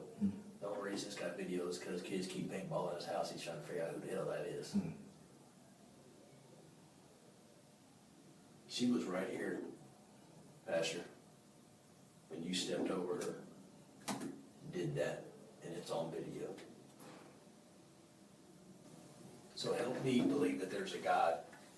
Help my faith. There's a God. I don't know that there is. Doesn't mean that, I'm talking to a pastor who can't tell me the truth. I'm talking to a pastor who can't tell me the truth. if I see the video, I mean, I'll see the video. I mean, I can't remember, I cannot remember or even think that I would do that to her. You know, I was laying in bed here just crying because I can't believe she pulled a gun on me and I can't believe I shot at her.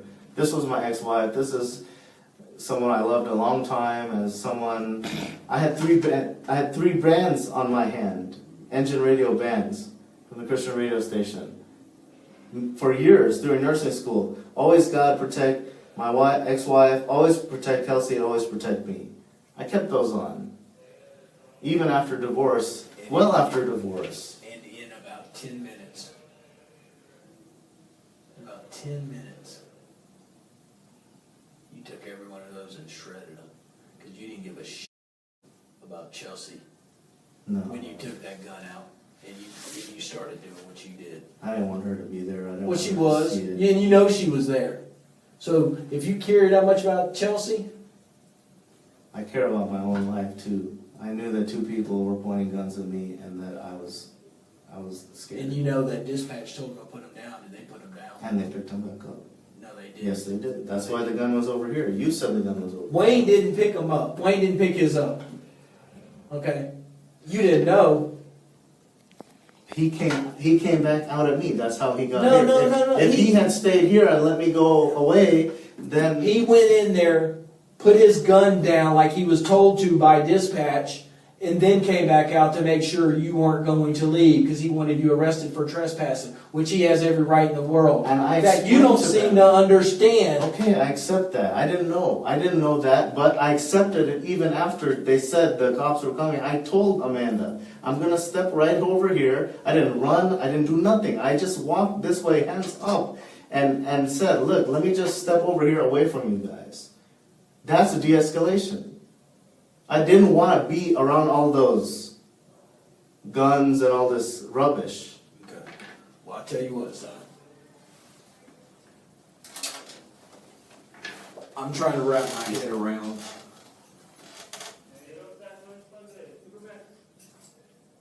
how you were sitting there telling me that there is a God. Doesn't mean man always listens to him. What does that mean? The whole thing. If we had listened to God, we would all sat down for coffee and talked it out and talked about Kelsey and talked about visits and talked about, you know. You know what it sounds like to me, Si? If Si don't get his way with everything, Si rationalizes things through his views and God. And you know what? You know what? That might be a godly thing to look at it. That's a cop-out to me. That's a cop-out. Okay? Wayne didn't have a gun. I didn't know that. Wayne didn't have a gun. Wayne wouldn't put that gun down inside. Why did he attack me then? Why couldn't he just say, you know, stop? Or Well, you wouldn't have listened. You got up from them being on your knees. You were leaving. I He told has him, a right. Let me step away. You're under property. He has a right. And I have a right to get off the property for my safety. I think the property rights of a homeowner is a little more important than your rights who is trespassing. Came with presents. That's irrelevant. You were uninvited. I don't care if you came with balloons, a cake, and a band playing down the street. You weren't invited.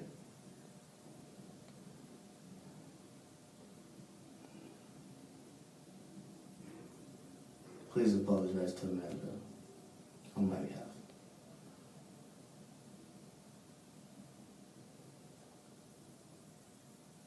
I think you're going to have an opportunity too. Yeah.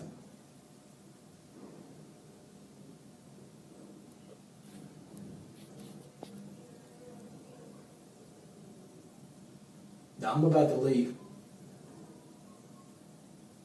All right, because I don't think continuing down the path we're going is good for you. I was hoping that I was telling Detective Thomas on the way over here, my struggles with faith and how I don't believe and why I'm not believing.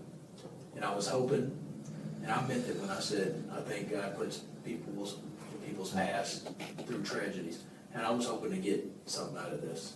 You will, eventually. No, I was hoping to get a little bit of good mankind out of this, that you would come in here and tell me the truth. You know, I was hoping you prayed enough.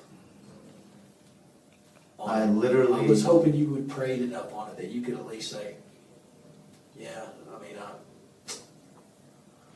once I started shooting, I just lost fucking control. And, you know, yeah, I went down there and I kneeled and I put 2 bullets to that dude's head, but I fucking couldn't stand him. It wasn't like that. I was literally, I don't know what you were thinking, but it was exactly like that. Si, exactly. It was just a heat of the moment. I agree with that. I agree with the heat of, I'm good with heat of the moment. I believe that 100% was heat of the moment. I mean, I literally, like, when I was driving, I was just, like, picturing Wayne in ICU recovering. Wayne never left the spot. Wayne never had an opportunity to go to ICU. Wayne wasn't even looked at by EMS because you fucking put 2 bullet holes in his head. Si?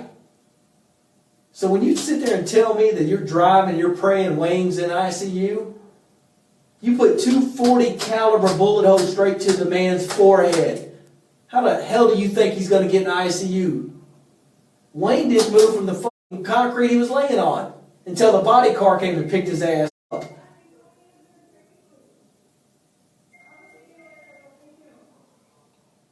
But had you just shot him twice and ran your ass out of there, Wayne might have survived. But you didn't want him to because you pumped him full of 8 bullets. No, I didn't want him to die. Well, you wouldn't have pumped him full of 8 bullets had you wanted him to survive, don't you think? All I remember was, as soon as I shot, like, I turned, and then I shot her.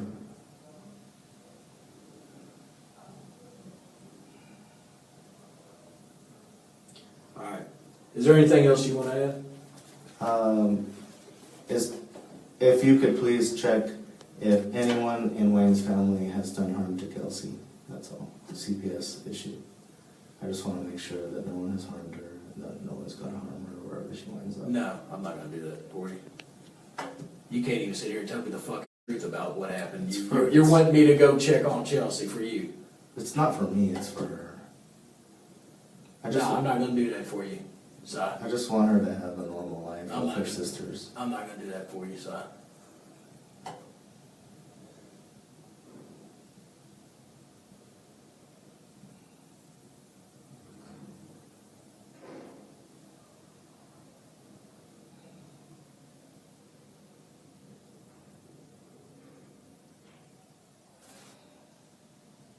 Anything else you want to add? Okay. The detective from Mexico State Police can come get some what's called a buccal swab. We got a search warrant for your DNA saliva. Sure. I would ask that you cooperate with him because if not, we're going to forcefully take it. No, that's fine. I'll do Okay.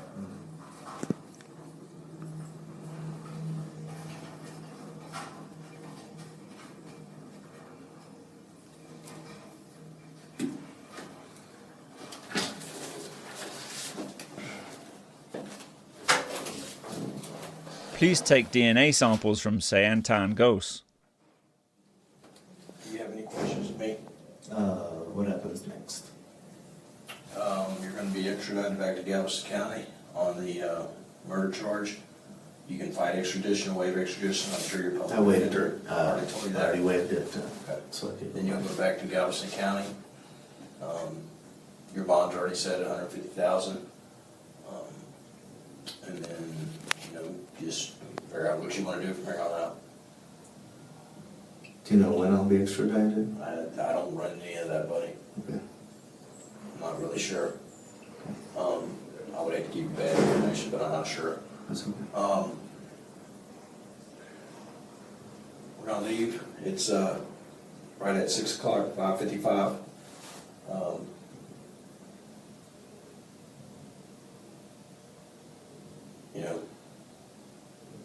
I hate that this happened. Me too. It's pretty much ruins a lot of lives and a lot of good projects.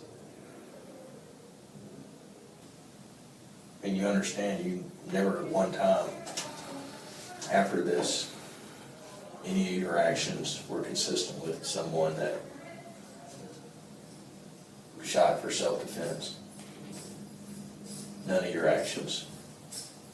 You didn't call, you didn't stop, go bang on the neighbor's door, call 911, go to the police department. We've had people in these situations roll up to the police department after they shot somebody in Walmart parking lot. Yeah. Turn themselves in and say, here's the gun, this is what happened. I was gonna do that in California. I just felt safer with my uncle and my cousin. I just would have felt safer. I don't know what that means. I don't know what that with everything that happened, I just felt I just needed a family, and I just needed to feel safe. So I trust my uncle and my cousin. I did text Rose, to come check on Kelsey after it happened. So I'm sure she called Mike, Grandpa Mike, and all that. Man, I was really hoping for, another, a little more. I'm going to be honest with you. Sure. I don't believe that you told me the truth on a lot of things here. All right. I understand why you didn't tell me the truth on some things. But you need to know we're probably going to see each other again. You need to know as a man, I don't believe a lot of things you told me. I respect your opinion. All I can tell you is, I told you everything I remember. I understand. Well, scientific evidence is going to help us out a whole lot on our end, and video and stuff like that. So, at any rate, Pastor, I will shake your hand. Thanks for talking with me. All right. Don't lose faith on becoming me. Well, I'll try not to. All right. Sayantan Ghost was convicted of murder and aggravated assault with a deadly weapon. He was sentenced to 50 years in prison.